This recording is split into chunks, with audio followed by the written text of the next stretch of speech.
William Grose was a lawyer, politician, author, and brigadier general in the Union Army during the American Civil War. He served in many of the important campaigns and battles of the Western theater, earning a reputation for being always seen where the bullets flew thickest. Early life and career. Grose was born in Dayton, Ohio, to a family with strong military ties. His father had served in the United States Army under William Henry Harrison against the British Army in the War of 1812, and his grandfather Jacob Grose had been killed in the American Revolution. In the spring of 1813, Grose's family moved to Fayette County, Indiana, and then to Henry County in 1829.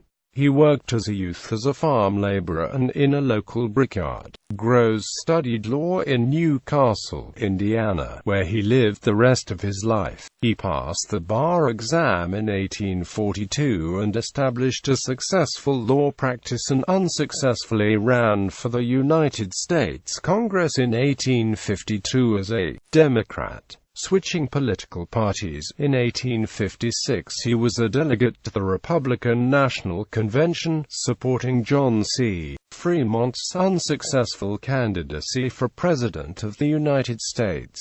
He was elected in 1860 as a judge of the local Common Pleas Court.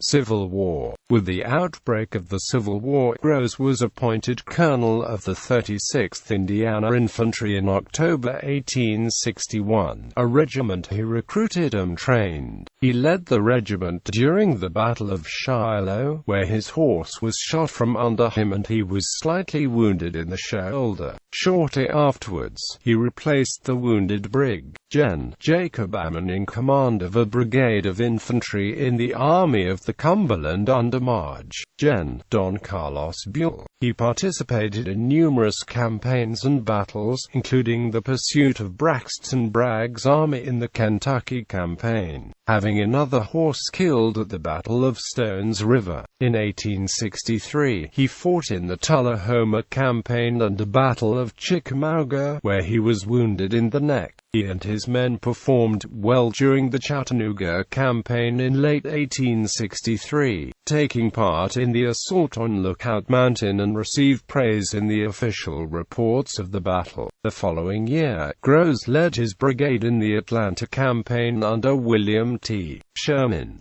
During the Siege of Atlanta in July 1864, he was commissioned a brigadier general of U.S. Volunteers. He commanded the brigade in Marge. Gen. Nathan Kimball's division in Marge. Gen. Thomas J. Wood's 4th Corps. Grose accompanied the Army of the Tennessee northward in pursuit of John Bell Hood and fought in the Franklin-Nashville Campaign, where Hood's army was virtually destroyed. He was brevetted as a major general in August 1865, while serving on administrative duty on a court-martial of a fellow officer. Post-bellum. Following the war, Grose remained in the regular army for a year, and then resigned in January 1866.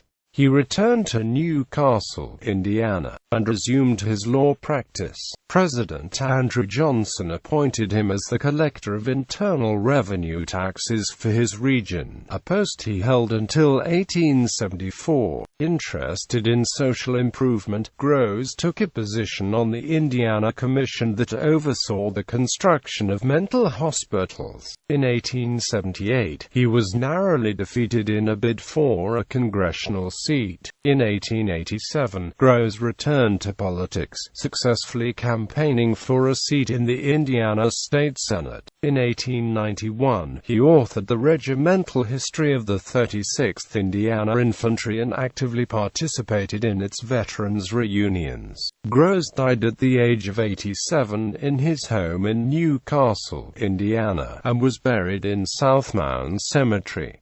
The Gen. William Grose House in New Castle is the home of the Henry County Historical Society and open to the public.